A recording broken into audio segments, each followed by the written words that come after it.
आज हम लोग डिस्कस करेंगे science chapter 2 class 6 that is components of food. Mainly there is 3 points. First one is components of food, second point is balanced diet and third point is food and health. Let us first we discuss about the components of food. Carbohydrates, fats, proteins, vitamins, minerals, all these are the components of food. What is carbohydrate? Carbohydrate is an energy giving nutrient. Carbohydrate हमारे शरीर में एक ताकत पैदा करता है, एक energy देता है. Fats, nutrients used as energy store in our body. Fats वो न्यूट्रिएंट है जो हमारे बॉडी में स्टोर होता है as a form of energy. Protein, body building nutrients. Protein हमारे शरीर को बिल्ड करता है, हमारे शरीर को बनाता है, इसीलिए इसे बॉडी बिल्डिंग फूड कहते हैं, बॉडी बिल्डिंग न्यूट्रिएंट्स कहते हैं. Vitamins and minerals, nutrients needed in our very small amount for the normal functioning of our body.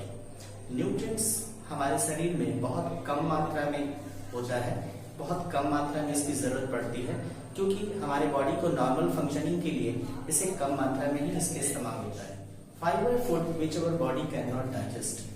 रगेज एक ऐसा फाइबर फूड है, एक ऐसा रेशेदार भोजन है जो हमारा बॉडी से डाइजेस्ट नहीं करता. The next point is balance diet.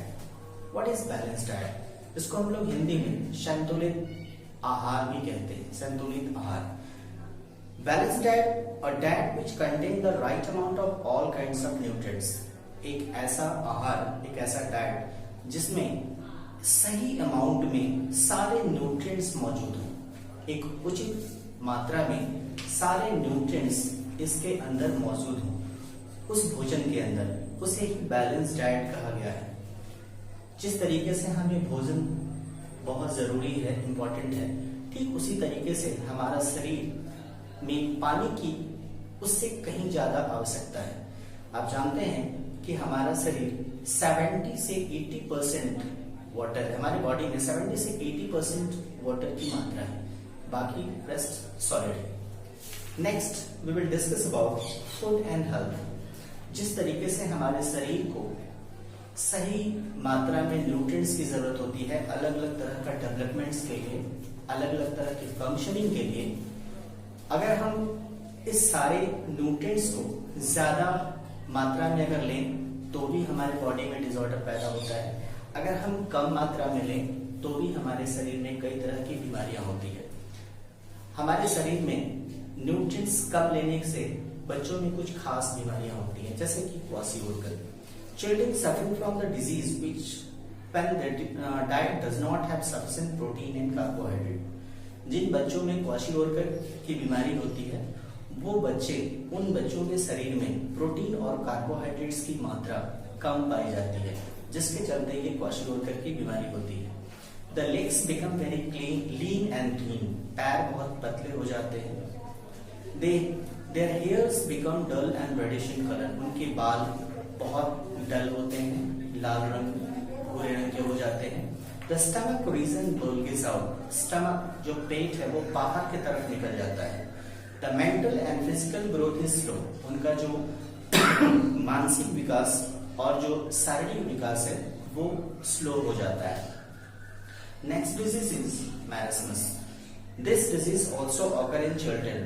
It is caused due to the deficiency of protein, fats and carbohydrates. ये marasmus जो बीमारी है ये भी बच्चों में होती है, लेकिन प्रोटीन, फैट्स और कार्बोहाइड्रेट्स की कमी की वजह से, प्रोटीन, फैट्स और कार्बोहाइड्रेट की कमी की वजह से ये मैरासमस बीमारी बच्चों में देखी जाती है.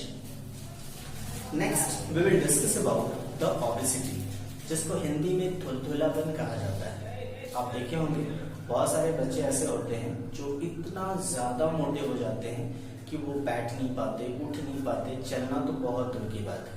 वैसे सेहत, मतलब सेहत तो नहीं कहा जा सकता, लेकिन वैसे मोटापन जो आदमी को उठने न दे, बैठने नहीं दे, चलने पे मजबूर, मतलब वो चल ही ना सके, ऐसे मोटापन को ओबेसिटी कहते हैं, जिसको हिंदी में थुलथुलापन कहा जाता है. Disorder can also be caused if excessive nutrients are taken as food. अगर आप अपने शरीर में ज्यादा से ज्यादा न्यूट्रिएंट्स लेने लगते हैं, बहुत ज्यादा मात्रा में आप भोजन करते हैं, आपके बॉडी में ज्यादा से ज्यादा मात्रा में न्यूट्रिएंट्स अगर आने लगता है, तो भी हमारे शरीर में डिसऑर्डर होते हैं। जैसे कि हमने अभी कुछ देर पहले बताया था कि कम खाने से, कम न्यूट्रिएंट्स लेने से भी हमारे बॉडी में डिसऑर्डर होता है, और ज्यादा न्यूट्रिएंट्स लेते हैं तो भी ओबेसिटी जैसी बीमारियां होती हैं। ये भी एक डिसऑर्डर है। तो हमारे शरीर में जितना जरूरत हो उतना ही मात्रा में न्यूट्रिएंट्स लें। अधिक मात्रा में न्यूट्रिएंट्स लेने से भी हमारे बॉडी में डिसऑर्डर होता है, कम मात्रा में भी न्यूट्रिएंट्स लेने से हमारी बॉडी में डिसऑर्डर होता है। तो इसलिए जो भी हमारे शरीर को जरूरत है वो उचित मात्रा में ले, सही मात्रा में ले, ताकि हमारा बॉडी सही तरीके से फंक्शन कर सके। That ends the chapter. ये चैप्टर यहीं खत्म होता है।